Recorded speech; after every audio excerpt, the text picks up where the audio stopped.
aspirants, this is Rubina Meher and I'm lecturer in political science. मैं recently recommend हुई हूँ by BPSC as a lecturer legal science. अच्छा, तो पहले last lecture में मैंने आप लोगों को ये बताया था कि इसे कैसे पढ़ेंगे, कि हम पॉलिटिकल साइंस की लेक्चरशिप की तैयारी क्या करेंगे। उसमें सबसे पहले हम पढ़ेंगे वेस्टर्न पॉलिटिकल थॉट। उसमें हम तकरीबन 10 से 12 वेस्टर्न फ़िलासफ़र पढ़ेंगे, प्लस हम मुस्लिम पॉलिटिकल थॉट पढ़ेंगे। उसमें हम 4 से 5 को कवर करेंगे। इसकी जो तैयारी है वो सिर्फ लेक्चरशिप के लिए ही रेलिवेंट नहीं है, बल्कि ये CSS और आपके PMS के लिए भी आपको बहुत ज़्यादा हेल्पफुल होगी, क्योंकि यही है। इसको जब हम थोड़ा सा ज़्यादा एक्सपेंड कर लेंगे तो वो CSS के सिलेबस को कवर कर लेता है। जब हम इसको थोड़ा कंसाइज करते हैं, MCQs टाइप पढ़ते हैं, तो फिर ये लेक्चरशिप को कवर करता है। तो आप लोग इसको ज़रा ध्यान से देखिएगा। तो मैंने अब स्टार्ट करना है वेस्टर्न पॉलिटिकल थॉट से। यहाँ से फिर हम आगे करेंगे मुस्लिम थॉट, और फिर हम करेंगे बेसिक कंसेप्ट्स। फिर उसके बाद हम चले जाएंगे पाकिस्तान अफेयर पे, उसकी प्री पार्टीशन और पोस्ट पार्टीशन पे, और फिर उसके बाद उसमें जितनी भी लेटेस्ट डेवलपमेंट्स हैं। और फिर हम क्या कवर करेंगे, हम कवर करेंगे current affair. So let's start from Plato. अच्छा, प्लेटो जो था, इसकी डेट ऑफ बर्थ है 427 एंड इसका जो एंडिंग ईरा है वो है 347। ये आपने याद रखना है, ठीक है। अक्सर MCQs में आ जाता है कि इसका जो ईरा बताए, तो 427 to 347 BC। अच्छा, इसकी लाइफ में ना 2 मेजर इवेंट्स हैं जिसकी वजह से इसकी लाइफ चेंज हुई। 2 मेजर इवेंट कौन से थे? नंबर 1 तो एक इवेंट ये था कि ये डिसिपाइल था सोक्रेट का, कि ये शागिर्द था सोक्रेट का। तो सोक्रेट जो था वो भी फिलासफर था। तो इन्होंने, प्लेटो ने इन्हीं की आइडियोलॉजी, इन्हीं की थिंकिंग पे पहले काम शुरू किया और फिर ऑनवर्ड अपनी फिलासफी बाद में दी। दूसरा इवेंट इसकी लाइफ में कौन सा था? वो थी Peloponnesian war. Peloponnesian war Athens और स्पार्टा के दरमियान हुई। बेसिकली ये 2 ग्रुप्स के दरमियान लड़ाई नहीं थी, बल्कि हम यूँ कह लें कि 2 फॉर्म ऑफ गवर्नमेंट के दरमियान लड़ाई थी। एक था, एथेंस थे डेमोक्रेसी और स्पार्टा था ओलिगार्की। डेमोक्रेसी एक फॉर्म ऑफ गवर्नमेंट है और ओलिगार्की भी फॉर्म ऑफ गवर्नमेंट है। हम बाद में इनको पढ़ेंगे फॉर्म ऑफ गवर्नमेंट जब हम डिस्कस करेंगे। तो जब पेलोपोनेशियन वॉर के अंदर डेमोक्रेसी को डिफीट हो गई, लाइक एथेंस डिफीट हो गए, और उस वक्त फॉर्म में कौन आ गया? स्पार्टा, मीन्स ओलिगार्की उस वक्त आ गई, ठीक है। उसके बाद ओलिगार्की तो कुछ अर्सा तक रही, लेकिन दोबारा रिस्टोर क्या होगी? डेमोक्रेसी रिस्टोर होगी। तो फिर आपने ये याद रखना है कि प्लेटो ने इसके बाद, मतलब जब उनकी डेथ होगी सोक्रेट की, तो इन्होंने 12 ईयर के लिए ट्रैवल किया, डिफरेंट यूरोपियन कंट्रीज़ में किया, जैसे कि इटली में इन्होंने किया, फिर इजिप्ट में, और वहाँ पर फ़िलासफ़ी पढ़ाई। फिर इसके अलावा उन्होंने जिमनास्टिक पढ़ाई, मैथमेटिक्स पढ़ाया, ये तो ये सारा इन्होंने। और उसके बाद इन्होंने वहाँ से अपनी राइटिंग स्टार्ट कर दी। तो इनकी इम्पॉर्टेंट राइटिंग में एक रिपब्लिक है बुक, वो आपने याद रखनी है कि रिपब्लिक है इनकी इम्पॉर्टेंट राइटिंग, जिसके अंदर उसने आइडियल स्टेट का कंसेप्ट दिया। इसके अलावा उन्होंने अपनी एक एकेडमी बनाई, इन्होंने अपना इंस्टीट्यूट बनाया, उसका नाम क्या रखा? अकेडमी। 385 BC में इन्होंने अपना इंस्टीट्यूट पढ़ाया, जहाँ पर फिर आगे इनके शागिर्द आ जाएंगे। अरिस्टोटल, उन्होंने भी यहीं से पढ़ा। तो उस इंस्टीट्यूट का क्या नाम था? अकेडमी। इसकी इम्पॉर्टेंट जो राइटिंग है उनमें आता है रिपब्लिक। रिपब्लिक में इन्होंने आइडियल स्टेट का कंसेप्ट दिया। आइडियल स्टेट क्या होती है? अच्छा, जब ये तब की बात है जब प्लेटो के दौर की, कि तब छोटे छोटे सिटी स्टेट्स हुआ करते थे। सिटी स्टेट्स क्या हैं? आजकल तो हमारी स्टेट्स बहुत ज़्यादा वास्ट है ना, तो ये छोटी सिटी स्टेट्स हुआ करती थी। उनके एरिया और पॉपुलेशन बहुत कम होती थी, उसी को वो सिटी स्टेट का नाम दे देते थे, ठीक है। तो वहाँ पर उसने क्या कंसेप्ट दिया आइडियल स्टेट का, कि अब जो आइडियल स्टेट सिस्टम है वो किसी वास्ट टेरिटरी के लिए तो आइडियल नहीं हो सकता, क्योंकि इतनी ज़्यादा पॉपुलेशन हो, इतना ज़्यादा एरिया हो, तो उसको कवर करना थोड़ा मुश्किल है। तो जब उनके दौर में छोटे सिटी स्टेट्स होते थे, तो उनके लिए आइडियल स्टेट का कंसेप्ट बेस्ट था। आइडियल स्टेट, उसके जो आइडियल स्टेट थी, उसके 3 मेन इंपॉर्टेंट जो है ना वो करेक्टरिस्टिक्स है, कि अगर ये तीनों करेक्टरिस्टिक हों तो वो एक आइडियल स्टेट होगी। ऑल्दो एक यूटोपियन कंसेप्ट था, कोई भी स्टेट आइडियल नहीं हो सकती कभी भी, उसमें कोई ना कोई कमी रह जाती है, लेकिन उन्होंने अपनी तरफ से एक आइडिया दे दिया कि हम एक आइडियल स्टेट का कंसेप्ट देते हैं। इसके फीचर्स कौन से थे? एक है डिवीजन ऑफ लेबर, दूसरा है फंक्शनल स्पेशलाइजेशन, और तीसरा है जस्टिस इन स्टेट। अच्छा, डिवीजन ऑफ लेबर क्या है? डिवीजन ऑफ लेबर अगर हम इकोनॉमिक्स में पढ़ते हैं तो हम वहाँ ये पढ़ते हैं कि जब हम किसी भी काम को डिफरेंट डिपार्टमेंट्स में एलोकेट कर दें, लाइक एक सेल डिपार्टमेंट है, एक परचेज डिपार्टमेंट है, ठीक है। अब सेल डिपार्टमेंट ने अपना काम करना है, परचेज डिपार्टमेंट ने अपना काम करना है, प्रोक्योरमेंट वाले ने अपना काम करना है, तो वो सारे डिवीजन ऑफ लेबर हैं। जब डिवीजन ऑफ लेबर होती है तो काम कंपैरेटिवली ईजी हो जाता है और उनको एक दूसरे की हेल्प की ज़रूरत पड़ रही होती है, हेल्प एक दूसरे की कर रहे होते हैं। मतलब एक ऑब्वियसली जब परचेजेज नहीं होंगी तो हम सेल्स कैसे करेंगे, ठीक है। तो इस तरह, लेकिन हर कोई अपने काम कर रहा होता है, हर कोई अपने डिपार्टमेंट में, हर कोई अपनी अपनी जगह काम करता है। इसी तरह से डिवीजन ऑफ लेबर यहाँ पे वो ये कहता है कि डिवीजन ऑफ लेबर जब होती है तो reciprocal needs form a state, कि कोई भी इंसान, एक कोई हेल्थ डिपार्टमेंट है, कोई एजुकेशन डिपार्टमेंट है, तो ये सारे जो है रेसिप्रोकली एक दूसरे की हेल्प कर रहे होते हैं और ये क्या बनाते हैं, एक स्टेट बनाते हैं। दूसरे नंबर पे आ जाता है जी फंक्शनल स्पेशलाइजेशन। फंक्शनल स्पेशलाइजेशन क्या चीज़ है? फंक्शनल स्पेशलाइजेशन ये चीज़ है कि जब भी कोई इंसान काम करता है तो वो किस चीज़ में ज़्यादा स्पेशलाइज्ड बन जाता है, जो उसमें एप्टीट्यूड हो। हर इंसान में डिफरेंट एप्टीट्यूड होता है, किसी में टीचिंग स्किल्स होती हैं, किसी में टीचिंग स्किल्स नहीं होती, किसी का एप्टीट्यूड वो होता है, किसी का एप्टीट्यूड वो नहीं होता। तो वो ये कहते हैं कि हर इंसान में डिफरेंट एप्टीट्यूड होता है और वो अपने उसी एप्टीट्यूड के मुताबिक जब काम करे तो वो उसमें स्पेशलाइज्ड हो जाता है। तो उस इंसान को काम भी वही करना चाहिए जिसका उसको एप्टीट्यूड है, जिसमें उसका इंटरेस्ट है, जिसमें उसकी अब स्पेशलाइजेशन हो गई है, तो उसको उसमें काम भी वही करना चाहिए। अब ये पता कैसे चलेगा कि उसका किस चीज़ में एप्टीट्यूड है, किस चीज़ में नहीं है?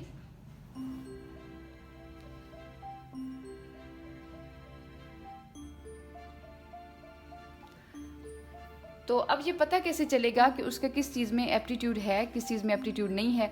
तो ये उसके लिए उसने बताया है कि हमारी जो सोल है ना, वो 3 चीज़ों पे मुश्तमिल होती है। वो 3 चीज़ें कौन कौन सी हैं? नंबर 1 है रीज़न, नंबर 2 है स्पिरिट और नंबर 3 है एपिटाइट।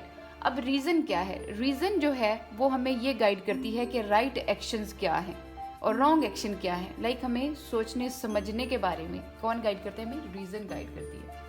नंबर 2 पे आ जाता है स्पिरिट। अब स्पिरिट क्या है? ये एक मिड वे है। मैं आपको तीनों बताती हूँ। नंबर 1 है रीज़न, नंबर 2 स्पिरिट और नंबर 3 एपिटाइट। रीज़न क्या हमें गाइड करती है? राइट एक्शंस के बारे में। और जो स्पिरिट है वो हमें क्या गाइड करती है? ये एक मिड वे होता है, ये एक ऑनर, प्राइड, ये वाली फीलिंग्स। और जो एपिटाइट है ये हमें बताता है, ये एक इरेशनल एपिटाइट जो है ना, ये एक इरेशनल होते हैं। इससे प्लेयर, लव, सेटिस्फेक्शन, थ्रस्ट और ये जो थर्स्ट और जो हंगर है ये किस में आएंगे? एपिटाइट में। अच्छा, हम जब इसको डिवाइड करते हैं एक बायोलॉजिकल टर्म में, अगर मैं आपको समझाऊं तो मैं आपको ये बायोलॉजिकल टर्म्स में समझाऊं तो जो हमारा माइंड है वो है रीज़न, और जो हमारा हार्ट है वो क्या है? स्पिरिट। और एपिटाइट क्या है? ये है हमारा स्टमक। अब जिस बंदे में रीज़न ये फैक्टर ज़्यादा है, जो उसका एप्टीट्यूड ये ज़्यादा है, तो वो इस चीज़ में स्पेशलाइज हो जाएगा। जो यहाँ फोकस कर रहा है वो इस चीज़ में स्पेशलाइज हो जाएगा, जो यहाँ फोकस कर रहा है वो इस चीज़ में स्पेशलाइज हो जाएगा। अच्छा, ये तो था हमारी फंक्शनल स्पेशलाइजेशन। अब मैं आपको ये भी ख़त्म नहीं, अभी हम नेक्स्ट में आपको बताती हूँ कि कौन से लोग हैं वो जो इस लेवल तक पहुँचते हैं, कौन से लोग हैं जो यहाँ तक ही रह जाते हैं और कौन से लोग हैं जो यहाँ तक रह जाते हैं। अब मैं आपको बताऊंगी कि कौन से लोग होंगे जो फिलासफर किंग बनेंगे, कौन से लोग होंगे जो वॉरियर बनेंगे और कौन से होंगे जो वर्कर या आर्टिसन ही रहेंगे। अच्छा, इसने फिलासफर किंग का कंसेप्ट दिया। फिलासफर किंग क्या होता है? एक ऐसी अथॉरिटी, एक ऐसा पर्सन जो पूरी स्टेट को कंट्रोल करेगा। और ये हाईली, जो बिल्कुल लास्ट में हाईली क्वालिफाइड पर्सन होगा वो कौन होगा? फिलासफर किंग होगा। ये अब डिवाइड कैसे होंगे? ये एप्टीट्यूड के अकॉर्डिंगली ही डिवाइड होंगे, ठीक है। कि जिस पर्सन में रीज़न ज़्यादा है, या एक पढ़ के वो सारी एजुकेशन के लेवल क्रॉस करके एक अपर लेवल पे चला गया है, फ़िलासफ़ी उसने अपनी दे दी है। फ़िलासफ़र एक ऐसा पर्सन जो एजुकेशन के सारे लेवल ही क्रॉस करके उसने एक फ़िलासफ़ी दे दी है और वो एक स्टेट को कंट्रोल करने लग गया है, हायर लेवल पे पहुंच गया, तो वो होगा फ़िलासफ़र की। लाइक उसमें रीज़न ज़्यादा होंगे, उसको पता होंगे कि what are the right action for my state, तो वो कौन होगा? फ़िलासफ़र किंग होगा। अच्छा, फिर उसके बाद नंबर 2 पे आ जाता है स्पिरिट। स्पिरिट वाले लोग कौन से होंगे? वो वॉरियर होंगे। वॉरियर होंगे या वर्कर होंगे या एडमिनिस्ट्रेटर होंगे, जो स्टेट को एडमिनिस्ट्रेट कर रहे होंगे। वॉरियर्स वो होंगे जो स्टेट के लिए फाइट कर रहे होंगे। फिर तीसरे नंबर पे आ जाता है एपिटाइट वाले लोग। ये वाले कौन से लोग होंगे? ये लास्ट में वर्कर्स होंगे, आर्टिसन और इस तरह से, जो बिल्कुल फर्स्ट लेवल फिर ये रह जाएगा। फिर इनके एजुकेशन जब दे रहे होंगे तो जब ये थोड़ा हायर लेवल पे पहुंचेंगे तो ये इस क्लास में फॉल कर जाएंगे। फिर यहाँ पर एक और एलिमिनेटिंग टेस्ट होगा, ठीक है, यहाँ से जो लोग एलिमिनेट हो जाएंगे वो यहाँ तक ही रह जाएंगे और जो नहीं होंगे वो ऊपर चले जाएंगे। फिर जो लास्ट में बच जाएगा वो बच जाएगा फिलोसफर की। ये तो था हमारा इसका कंसेप्ट के इसका जो सेकंड कंसेप्ट था वो था फंक्शनल स्पेशलाइजेशन से कि कौन से लोग। फिर अच्छा, अब ये जो बंदा है फिलोसफर किंग ये इसी में स्पेशलाइज्ड हो जाएगा, और जो वॉरियर है ये इसी में स्पेशलाइज्ड हो जाएंगे, जो वर्कर है ये इसी में स्पेशलाइज्ड हो जाएंगे, इनको काम यही मिलेगा। तो यहाँ से अब यही कंसेप्ट रेलिवेंट है जस्टिस इन स्टेट। एक स्टेट में जस्टिस को कैसे मेंटेन किया जा सकता है? Functional specialization is directly proportional to the justice in state. कि अगर फंक्शनल स्पेशलाइजेशन का जो एक पैटर्न है वो फॉलो हो रहा है किसी स्टेट में, तो इसका मतलब है उस स्टेट में कंप्लीटली जस्टिस है। वो इस तरह से फंक्शनल स्पेशलाइजेशन में ये है कि every class must be confined to their own specific function, कि हर क्लास जो है वो अपने फंक्शन में ही कन्फाइंड रहेगी। अब लाइक जैसे यहाँ पर जो वर्कर हैं, ये जो क्लास है ये अपने ही फंक्शन में यहाँ पर ये क्या रहेगी, कन्फाइंड रहेगी, ये इंटरफेयर नहीं करेगी वॉरियर की क्लास में।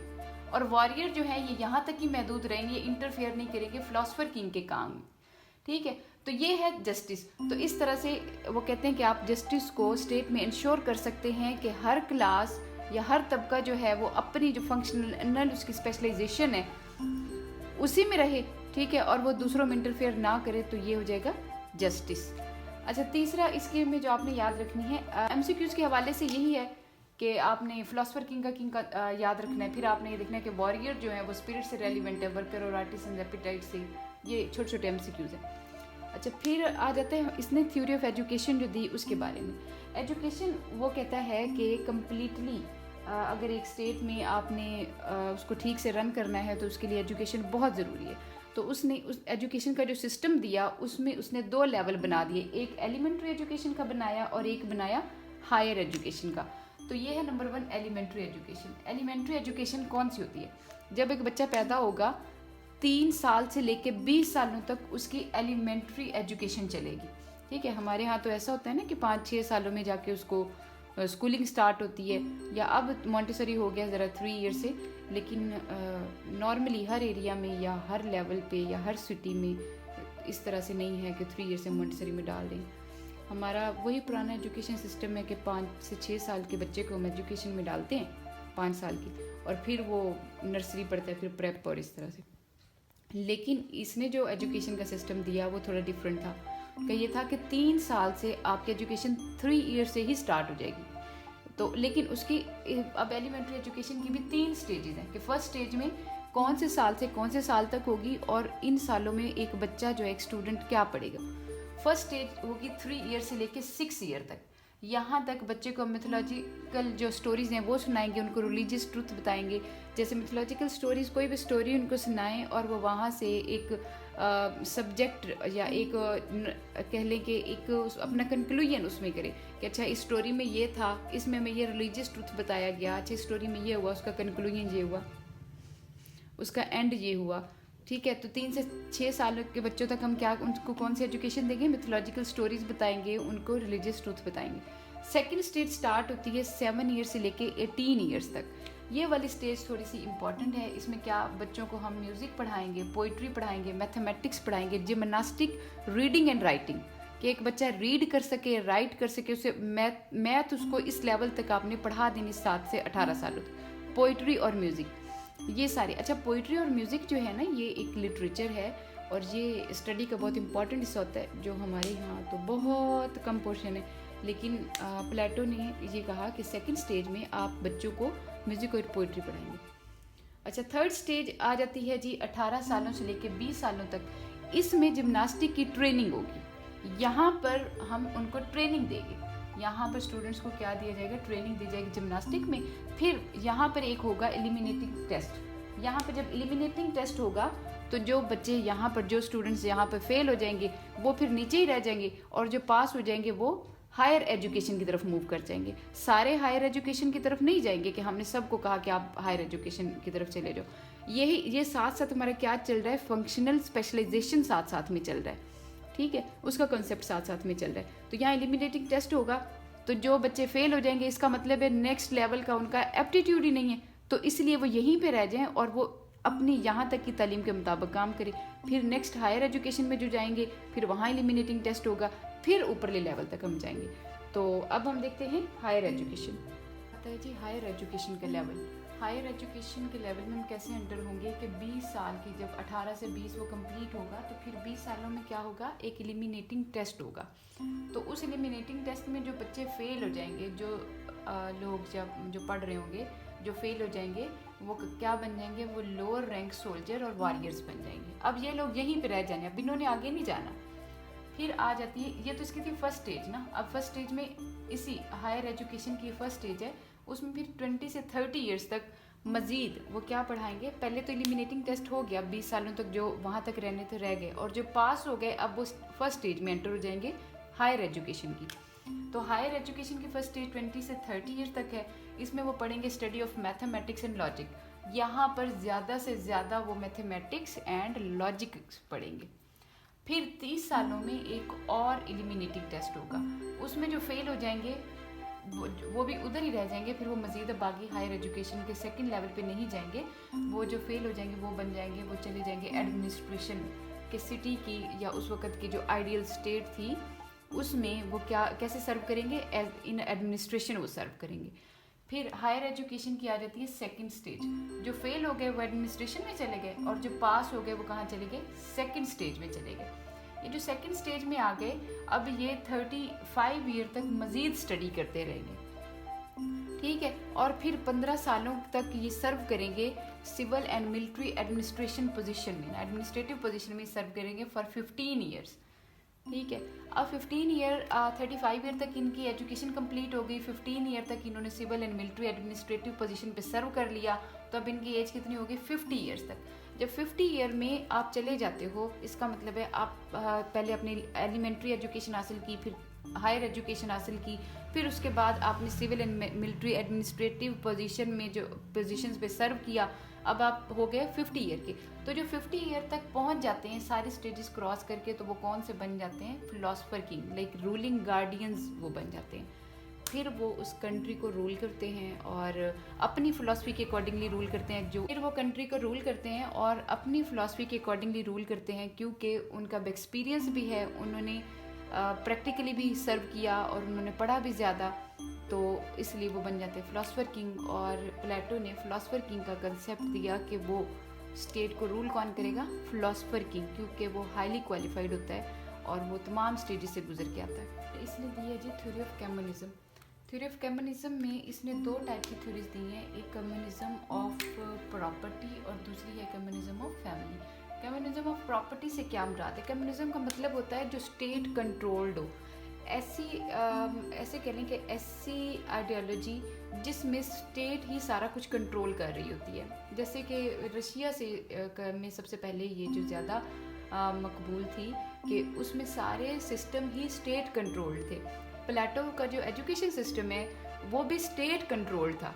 ये जो हमने पढ़ा ना एलिमेंट्री एजुकेशन और फिर हायर एजुकेशन, ये सारा स्टेट कंट्रोल्ड था, इसमें पब्लिक का कोई लेना देना नहीं था कि पब्लिक अपनी मर्जी से कर रही है सारा कुछ, नहीं। अच्छा, इसमें जो फिर इसीलिए क्योंकि वो प्लेटो ने कॉन्सेप्ट ही स्टेट कंट्रोल्ड का दिया, तो प्रॉपर्टी भी क्या होगी, स्टेट कंट्रोल्ड होगी। वो ये कहते हैं कि जो गार्डियन जो है ना, उनको कोई भी प्रॉपर्टी, प्राइवेट प्रॉपर्टी रखने का कोई हक नहीं होगा, कोई भी किसी भी किस्म की वो कोई प्रॉपर्टी नहीं रख सकते। उनको हर चीज़ कौन फ्राहम करेगी, उनको हर चीज़ स्टेट फ्राहम करेगी। कोई भी चीज़ ऐसे अपना घर नहीं वो ले सकते, अपनी कोई दूसरी प्रॉपर्टी जैसे कि होती है इरिगेशन के लिए वो नहीं ले सकते, उनको हर चीज़ कौन प्रोवाइड करेगी, स्टेट प्रोवाइड करेगी।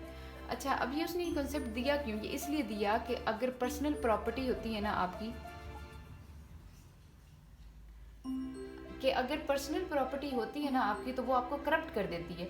एक तो आपने उसको तमाम पॉलिटिकल पावर्स दे के उसको एक स्ट्रॉन्ग पर्सन बना दिया, ठीक है, उसको फिलोसफर किंग बना दिया, उसके पास पॉलिटिकल पावर की तो हो ही गई मोनोपोली। अब अगर आप उसको ज़मीन भी दे दोगे, उसको प्रॉपर्टी का भी हक दे दोगे, तो फिर तो वो बहुत ही ज़्यादा स्ट्रॉन्ग बन जाएगा, फिर तो करप्ट बन जाएगा वो, ठीक है। तो इसलिए उसने कहा कि अगर हम इकोनॉमिक पावर भी इसको दे दें पॉलिटिकल पावर के साथ साथ, तो फिर तो ये करप्ट हो जाएगा। और फिर जब जिस चीज़ में करप्शन या जिस चीज़ में इंटरेस्ट आपका हो जाए, जिस चीज़ में लालच शामिल हो जाए प्रॉपर्टी का, किसी भी चीज़ का, तो फिर वो इंसान जो है ठीक से रूल नहीं कर पाता। तो इसीलिए इन्होंने फिलोसोफर किंग और जो गार्डियन क्लास थी उनको किसी किस्म का प्रॉपर्टी का राइट नहीं दिया।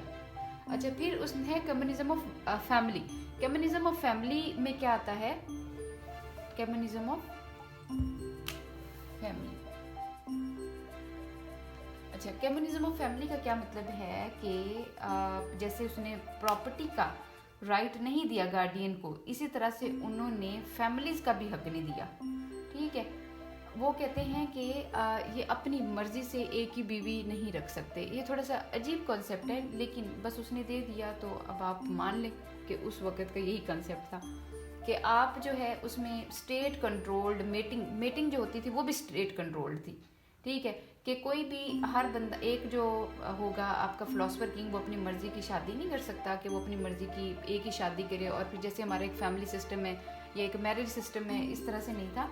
एक स्टेट कंट्रोल थी और इवन मीटिंग का एक एज भी उन्होंने फिक्स की हुई थी कि इस एज से इस एज तक आप मीटिंग कर सकते हैं, और आपने मीटिंग करनी कौन से पार्टनर के साथ है ये भी कौन करेगा डिसाइड? स्टेट्स डिसाइड करेगी, ताकि जो आगे जो आपके ऑफ स्प्रिंग जो चिल्ड्रन पैदा हों वो बेस्ट टाइप के प्रोड्यूस हों, बेस्ट टाइप के आपके चिल्ड्रन प्रोड्यूस हों। तो वो कैसे प्रोड्यूस होंगे? वो जब बेस्ट टाइप के 2 पर्सन के दरमियान मीटिंग होगी तो ही वो प्रोड्यूस होंगे बेस्ट टाइप के चिल्ड्रन।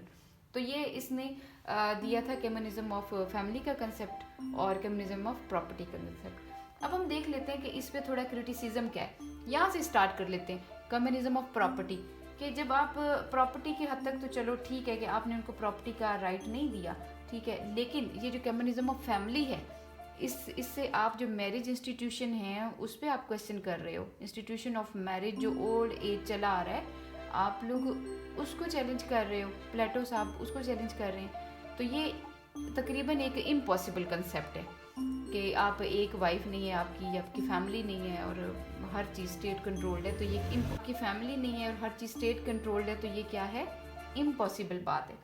दूसरी बात हमने की थी उससे पहले उसके एजुकेशन सिस्टम की। तो एजुकेशन सिस्टम में सबसे ज़्यादा उसने अहमियत किसको दी है? फिलोसोफर किंग को, कि जो एलिमिनेटिंग टेस्ट हुआ वहीं पे रह गया, फिर दोबारा एलिमिनेटिंग टेस्ट हुआ तो वो दूसरी स्टेज पे रह गया, फिर एलिमिनेटिंग टेस्ट हुआ और फिर एंड पे आ गया फिलोसोफर किंग। इसका क्या मतलब है कि एजुकेशन सिर्फ फिलोसोफर किंग के लिए तो नहीं है ना, जो मिडिल क्लास है या आर्टिसन है या एडमिनिस्ट्रेटर हैं उनके लिए तो एजुकेशन फिर उसने कोई कॉन्सेप्ट ही नहीं छोड़ा। तो इस तरह से ये है कि इसके एजुकेशन सिस्टम पे भी क्रिटिसिज्म है। नंबर 3 हमने पढ़ा था फंक्शनल स्पेशलाइजेशन। फंक्शनल स्पेशलाइजेशन में उसने हर एक जो तबका था उसको वाटर टाइट कंपार्टमेंटलाइजेशन उसकी कर दी, के कहा कि ये इधर ही रहेंगे। तो लेकिन ये एक इम्पॉसिबल कंसेप्ट है कि आपने हर चीज़ को कर दिया कि ये एपेटाइट वालों को उधर कर दिया है और स्पिरिट वालों को अलहदा से कन्फाइन कर दिया है और रीज़न वालों को अलहदा से कन्फाइन कर दिया है। तो ये भी एक इम्पॉसिबल है, क्योंकि ये एक हम नहीं जज कर सकते कि एक बंदे में ये इतना एप्टीट्यूड है, इस हद तक है, इस हद तक नहीं। तो ये था हमारा प्लाटो का कंसेप्ट, जिसमें मैंने आपको उसका एजुकेशन सिस्टम भी बताया, उसकी कम्युनिज्म की भी थ्योरी बताई, उसका जस्टिस का भी सिस्टम बताया, आइडियल स्टेट का बताया। तो आपने बस MCQs के हवाले से जो मैंने आपको बताया है प्लाटो का, ये मोर देन इनफ है। बस आप इसकी डेट्स इसकी याद कर लें, थोड़ा इसकी जो राइटिंग्स हैं उसको तवज्जो से पढ़ लें। आपने गूगल से रिपब्लिक्स का क्रक्स पढ़ लेना है कि और इसकी 1 2 3 और राइटिंग के आपने नाम याद कर लेने, इम्पॉर्टेंट के ना। वैसे तो मैं आपको नोट्स इनके शेयर करूँगी, तो वहाँ 3 4 राइटिंग